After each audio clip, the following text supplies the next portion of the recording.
তো দেখুন আমি পাশের বাড়ি কাকিমার কাঠের উনুন আছে, তো আমার বাড়িতে যেহেতু নেই, তো কাকিমার বাড়িতে বসেই আমি পিঠা বানাচ্ছি। এই যে দেখুন পিঠাটা কত সুন্দর ফুলেছে, দেখেছেন? দারুণ।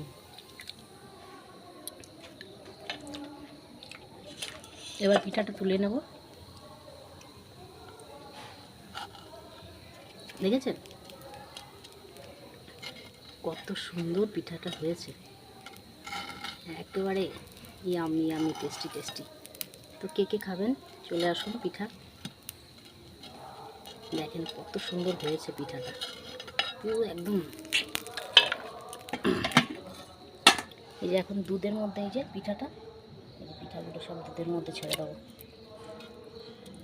এটা হচ্ছে ভিজানো পিঠা বলে এটাকে, বুঝেছেন? তো এই পিঠাটা এই যে দুধের মধ্যে দিয়ে দিচ্ছি।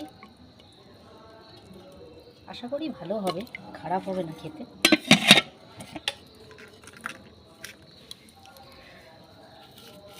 তো একটু তেল লাগিয়ে নিতে হবে ছাঁচের মধ্যে।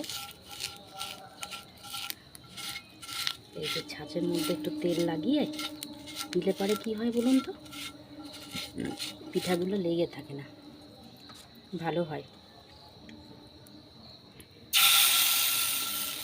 দেখুন কত সুন্দর পিঠাগুলো বানাচ্ছি আমি।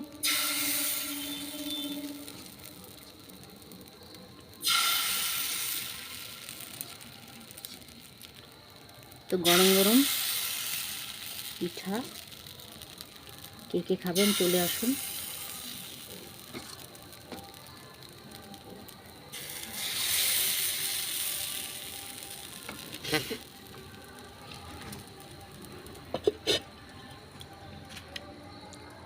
তো দেখিয়ে দিলাম আমি পিঠাটা কিভাবে ভাজছি, কিভাবে নামাচ্ছি।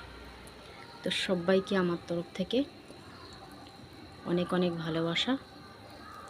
এখানেই ভিডিওটা শেষ করলাম।